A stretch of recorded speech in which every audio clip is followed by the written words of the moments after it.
The United States Postal Service is proposing a rule requiring states like Oregon and Washington to share mail-in ballot voter lists with the federal government.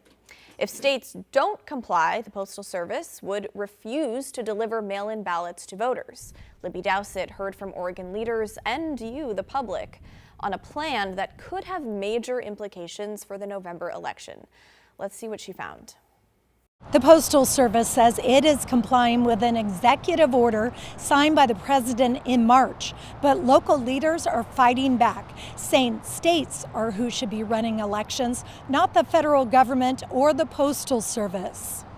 It's incredibly bizarre to take a postal service where their job is to deliver mail and then tell them, no, you can't deliver mail to certain people. Oregon Attorney General Dan Rayfield reacting to a recent proposed rule by the U.S. Postal Service to consider not delivering ballots to residents in states that refuse to share their registered voting lists with the Postal Service. They just want more excuses to be able to really just silence what people actually think and what the actual concerns that the average voter has. What are you going to do with it?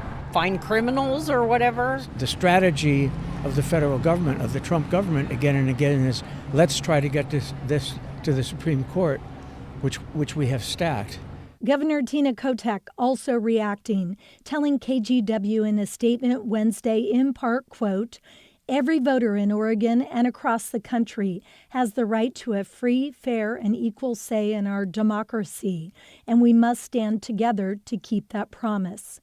The Postal Service says it's complying with an executive order President Trump signed in the spring to crack down on mail-in voting. It's about voter integrity. We want to have honest voting in our country, because if you don't have honest voting, you can't have really a nation. Rayfield and 22 other attorneys general sued, trying to stop it. There are a ton of questions about whether the Postal Service or President Trump himself could then start removing specific names or people off of those lists. Democrats say this all stems from the president's claims that fraud cost him the 2020 election. But the Trump administration maintains each and every voter needs to be accounted for. And we hope to have a ruling from this court here sometime this summer that will let the president know that he does not get to be a gatekeeper between United States citizens, Oregonians, and their ballots.